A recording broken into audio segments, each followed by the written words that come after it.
বিশ্বকাপে south Africa ও শ্রীলঙ্কার বিপক্ষে বাংলাদেশের জেতা উচিত মনে করেন সাবেক অধিনায়ক মাশরাফি বিন মুর্তজা। সাকিবের কাছ থেকে আশা করেন সেরা পারফরম্যান্স। যুক্তরাষ্ট্রের মাটিতে উইকেট আর কন্ডিশন চ্যালেঞ্জিং হবে বলেও মনে করেন ম্যাশ। রাজিবুল ইসলামের রিপোর্ট। আগামীকাল শুরু হচ্ছে বাংলাদেশের বিশ্বকাপ প্রস্তুতি। ৩ ম্যাচের টি-20 সিরিজের প্রথম ম্যাচে যুক্তরাষ্ট্রের বিপক্ষে মাঠে নামবে টাইগাররা। হিউস্টনের পেরি ভিউতে ম্যাচটি শুরু হবে রাত ৯টায়।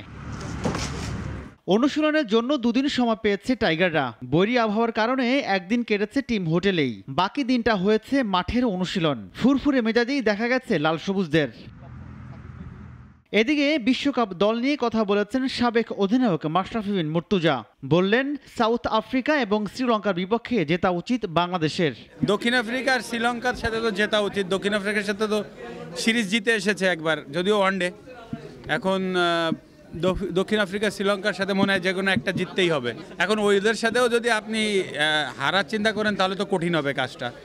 অবশ্যই আমি চিন্তা করছি এই দুইটার একটা থেকে জিতে ওগুলোকে হারিয়ে, আর ওয়াই নট যে দক্ষিণ আফ্রিকা দুইটাকেই চিন্তা করা যায়, হারাইতে পারবে না। সাকিবের কাছ থেকেও সেরা খেলাটা দেখতে চান এই সাবেক অধিনায়ক। সাকিবকে নিয়ে আলাদা করে তো বলার কিছু নাই, সবসময় বেস্ট পারফরমেন্স সবাই আশা করবো কাছ থেকে এটাই।